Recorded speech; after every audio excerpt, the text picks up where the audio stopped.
and He is not distant from your wondering. This moment, right now, is not accidental. You were drawn here because this question matters, and because the answer is deeper than you expect. But before we answer it, we need to sit with the discomfort. Because this question isn't just about God, it's about control. Your mind is searching for a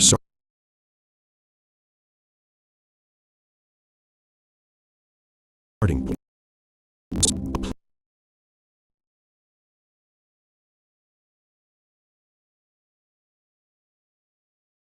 A place where everything makes sense. That's how we survive as humans. Everything we know begins, grows, and ends. Stars out, bodies weaken, time moves forward, and never asks permission. So when we ask, where did God come from? What we're really asking is, God fit inside the rules I understand. And here is where the tension begins. God had a beginning like everything else, then something existed before Him. And if something existed before Him, then He would no longer be God. That thought should unsettle you, not because it's wrong, but because of what it means. The Bible doesn't answer this question the way our minds want it to. It doesn't give a timeline. It doesn't offer a diagram.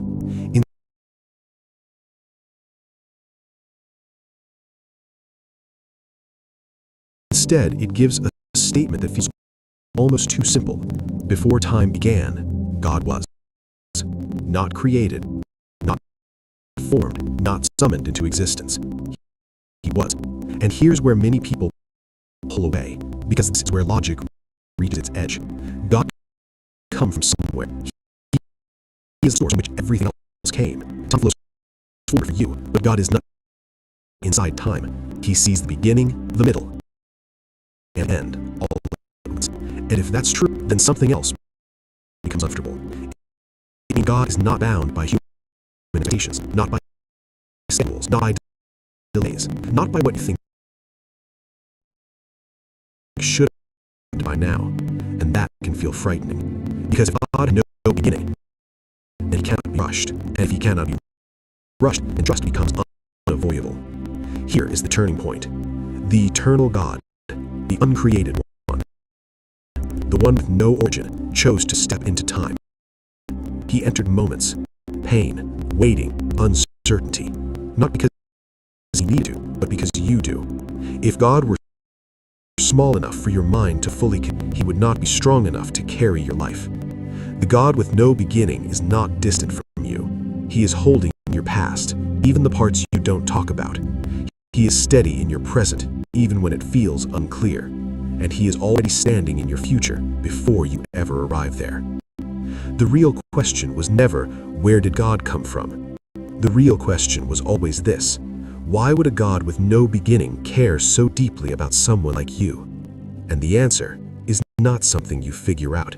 It's something you rest in. The God who has always been is with you now, and He isn't going anywhere. You've wondered this, haven't you?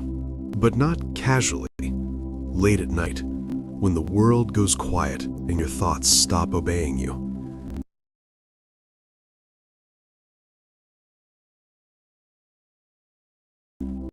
If everything has a beginning, then who made God? And if no one did, what does that mean for everything you believe? You didn't ask this question to rebel. You didn't ask it because your faith is weak. You asked it because your mind is honest. And honesty can feel dangerous when it comes to God. Maybe you never said it out loud. You were afraid it sounded wrong. Afraid the questioning meant you were driven away. But listen to this carefully. God is not offended by your question. He is not threatened by it, and He is not distant from your wondering. This moment, right now, is not accidental. You were drawn here because this question matters, and because the answer is deeper than you expect. But to answer it, we need to sit with the discomfort, because this question isn't just about God, it's about control. Your mind is searching for a starting point, a source, a place where everything makes sense. That's how we survive as humans.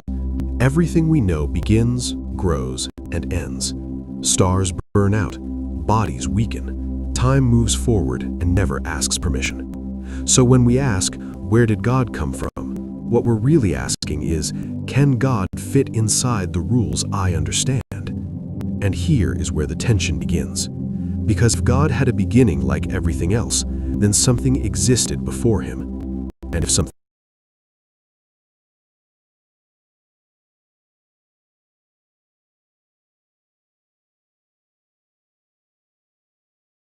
existed before him, then he would no longer be God. That thought should unnerve you, not because it's wrong, but because of what it means. The Bible doesn't answer the way our minds want it to. It doesn't give a timeline.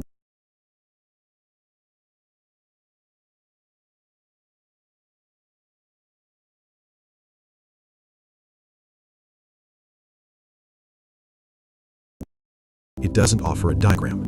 Instead, it gives a statement that feels almost too simple. Before time began, God was not created, not formed.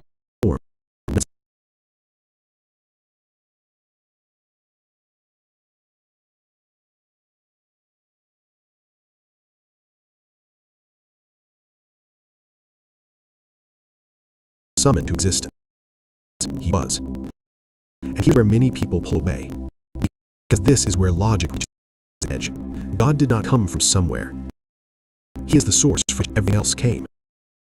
Time flows forward for you, but God is inside time. He sees the beginning, the middle, and the end all at once. If that's true, then something else becomes uncomfortable. It means God is not bound by human expectations, not by schedules, not delays, not by what they should happen now. And that can feel frightening, because if God has a beginning, then he cannot be rushed, and he cannot be rushed.